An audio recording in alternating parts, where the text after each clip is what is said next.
Hello दोस्तों, आज मैं महादेवी वर्मा जी द्वारा रचित मैं अनंत पथ में लिखती जो ये एक बहुत ही सुंदर कविता है।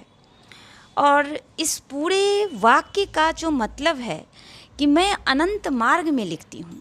इसका क्या मतलब है कि मैं अनंत मार्ग में लिखती हूँ, यानी जिसकी कोई सीमा नहीं है, जिसकी कोई सीमा नहीं है, ऐसे मार्ग में लिखती हूँ। महादेवी वर्मा जी ने जीवन के अनंत यात्रा को इस कविता के माध्यम से दर्शाया है। इस कविता में उन्होंने जीवन के सुख दुख, प्रेम, विरह और मृत्यु को भी स्पष्ट किया है। उन्होंने अपने सपनों और भावनाओं को व्यक्त किया है जो उन्हें जीवन के विभिन्न पहलुओं से जोड़ती है। यह कविता हिंदी साहित्य का एक महत्वपूर्ण हिस्सा है और यह उनकी रचनाओं में से एक महत्वपूर्ण रचना है जो उनकी जटिल भावना और उनके अंदर छुपे ज्ञान को उजागर किया है। मैं अनंत पथ में लिखती जो 100 स्मित सपनों की बातें, मैं अनंत पथ में लिखती जो 100 स्मित सपनों की बातें, उनको कभी न धो पाएंगी अपने आंसू से रातें।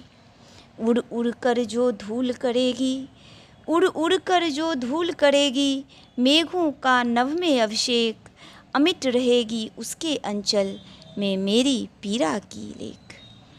अमिट रहेगी उसके अंचल में मेरी पीड़ा की लेख।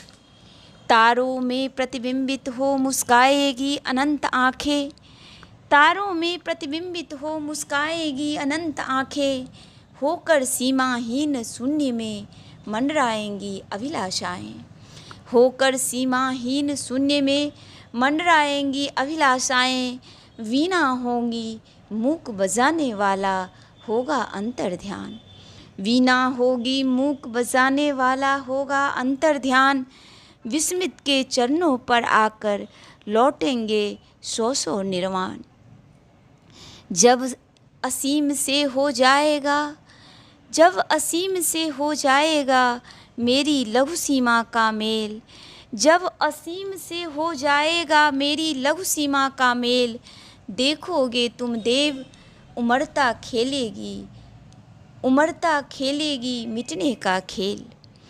जब असीम से हो जाएगा, जब असीम से हो जाएगा मेरी लघु सीमा का मेल, देखोगे तुम देव उमड़ता खेलेगी मिटने का खेल, उमड़ता खेलेगी मिटने का खेल।